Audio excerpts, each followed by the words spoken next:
Hi friends, ನಾನು ನಿಮ್ಮ Chaitra kitchen. ನೀವು ನೋಡ್ತಿದ್ದೀರಾ ಚೈತ್ರ ಕಿಚನ್ ಯೂಟ್ಯೂಬ್ ಚಾನಲ್. ಮಾವಿನಕಾಯಿ ಚಿತ್ರಾನ್ನ ಹೇಗೆ ಮಾಡೋದಂತ ತೋರಿಸ್ಕೊಡ್ತೀನಿ. ಮಾವಿನಕಾಯಿ ಚಿತ್ರಾನ್ನ ಮಾಡೋದಕ್ಕೆ ಮೊದಲಿಗೆ ಮಾವಿನಕಾಯಿ ಈ ಥರ ಗಿಣಿ ಮಾವಿನಕಾಯಿ ತೊಗೊಳ್ಳಿ. ತೀರಾ ಹುಳಿನೂ ಇರಲ್ಲ.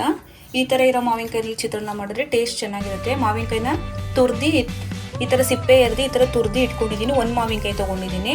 ಒಂದು 4-5 ಟೇಬಲ್ ಸ್ಪೂನ್ ತೆಂಗಿನಕಾಯಿ ತುರ್ದು ಇಟ್ಕೊಂಡಿದ್ದೀನಿ. ಒಗ್ಗರಣೆಗೆ ಕಡಲೆಬೀಜ, ಕಡಲೆಬೇಳೆ, ಉದ್ದಿನಬೇಳೆ, ಕೊತ್ತಂಬರಿ ಸೊಪ್ಪು, ಕರ್ಬೇವಿನ ಸೊಪ್ಪು, ಹಸಿಮೆಣಸಿನ್ಕಾಯಿ. ಈ ಚಿತ್ರಾನ್ನಕ್ಕೆ ಮೇನ್ ಇದು ಈರುಳ್ಳಿ ಹಾಕಾಗಿಲ್ಲ, ಹಾಗೆ ಮಾಡೋಣ. ಟೇಸ್ಟ್ ತುಂಬ ಚೆನ್ನಾಗಿರುತ್ತೆ. ಮಾವಿನಕಾಯಿ ಚಿತ್ರಾನ್ನ ಮಾಡೋದು ಹೇಳ್ಕೊಡ್ತೀನಿ. ಮಾವಿನಕಾಯಿ ಚಿತ್ರಾನ್ನ ಮಾಡೋದಕ್ಕೆ ಬಾಣಲಿ ಇಟ್ಕೊಂಡಿದ್ದೀನಿ. ಒಂದು ಸ್ವಲ್ಪ ಅಗಲವಾಗಿರೋದು ಇಟ್ಕೊಳ್ಳಿ. ಎಣ್ಣೆ ಸೇರಿಸ್ಕೊಳ್ತಾ ಇದ್ದೀನಿ. ಎಣ್ಣೆ ಕಾದಿದೆ. ಸಾಸಿವೆ ಹಾಕೊಳ್ಳೋಣ.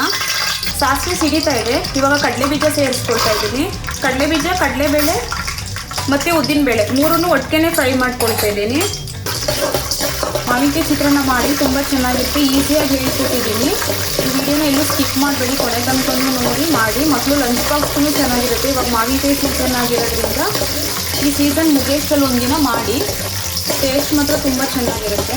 ಇವಾಗ ಕಡಲೆಬೇಳೆ ಮತ್ತು ಕಡಲೆಬೀಜ, ಉದ್ದಿನಬೇಳೆ ಎಲ್ಲವೂ ಫ್ರೈ ಆಗಿದೆ. ಕಡಲೆ ಚಟ್ನಿ ಸೇರಿಸ್ಕೊಂಡಿದ್ದೀನಿ ಮತ್ತು ಹಸಿಮೆಣಸಿನ್ಕಾಯಿನ ಇವಾಗಲೇ ಸೇರಿಸ್ಕೊಳ್ತಾ ಇದ್ದೀನಿ.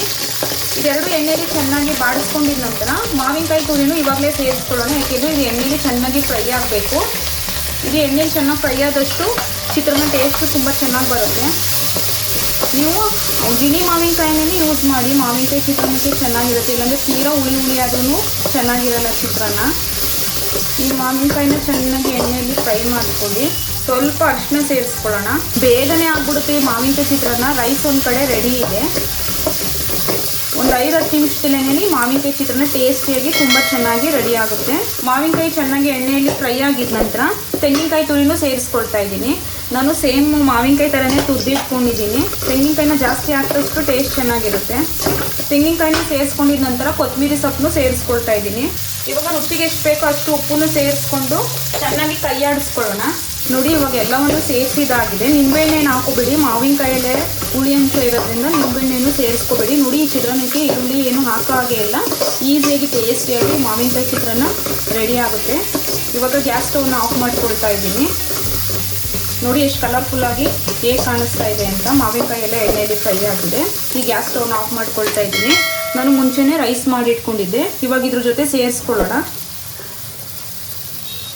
ನಾನು ರೈಸ್ ಮಾಡುವಾಗಲೂ ಸ್ವಲ್ಪ ಉಪ್ಪನ್ನ ಹಾಕಿದ್ದೆ. ಅದರಿಂದ ನೋಡಿಕೊಂಡು ಸ್ವಲ್ಪ ಉಪ್ಪನ್ನ ಸೇರಿಸ್ಕೊಂಡಿದ್ದೀನಿ. ಇವಾಗ ಇದನ್ನೆಲ್ಲ ಚೆನ್ನಾಗಿ ಮಿಕ್ಸ್ ಮಾಡ್ಕೊಳ್ಳಿ. ನೀವು ಮನೇಲಿ ಮಾಮೂಲಿ ಯಾವ ರೈಸ್ನ ಊಟಕ್ಕೆ ಯೂಸ್ ಮಾಡ್ತೀರಾ ಅದೇ ರೈಸಲ್ಲೇ ರೈಸ್ ಮಾಡ್ಕೊಂಡಿದ್ದೀನಿ.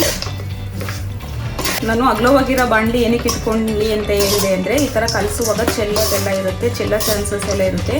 ಈ ಥರ ನೀಟಾಗಿ ಅಗಲವಾಗಿರೋ ಬಾಣಲಿನೇ ಇಟ್ಕೊಂಡ್ರೆ ಎಲ್ಲದಕ್ಕೂ ರೈಸ್ ಎಲ್ಲ ಮಿಕ್ಸ್ ಆಗೋಗೆ ಚೆನ್ನಾಗಿ ಮಿಕ್ಸ್ ಮಾಡ್ಕೋಬೋದು. ಅದರಿಂದ ಅಗಲವಾಗಿರೋ ಪಾತ್ರೆನೇ ಇಟ್ಕೊಳ್ಳಿ ಅಂತ ಹೇಳಿದ್ದೀನಿ. ನೋಡಿ, ಮಾವಿನಕಾಯಿ ಚಿತ್ರಾನ್ನ ರೆಡಿ ಆಗಿದೆ. ನೋಡ್ಕೊ ಬಂದ್ರಲ್ಲ ಎಷ್ಟು ಈಸಿಯಾಗಿ ಮಾವಿನಕಾಯಿ ಚಿತ್ರಾನ್ನ ಮಾಡೋದು ಅಂತ. ಟೇಸ್ಟಿಯಾಗಿ ಸೂಪರ್ ಆಗಿ ಚೆನ್ನಾಗಿರುತ್ತೆ. ವಿಡಿಯೋ ಇಷ್ಟ ಆದರೆ ಲೈಕ್ ಮಾಡಿ, ಶೇರ್ ಮಾಡಿ, ಸಬ್ಸ್ಕ್ರೈಬ್ ಮಾಡ್ಕೊಳ್ಳಿ. ಮತ್ತೆ ಸಿಗ್ತೀನಿ ಇನ್ನೊಂದು ರೆಸಿಪಿಯೊಂದಿಗೆ. ನಾನು ನಿಮ್ಮ ಚೈತ್ರ ಕಿಚನ್.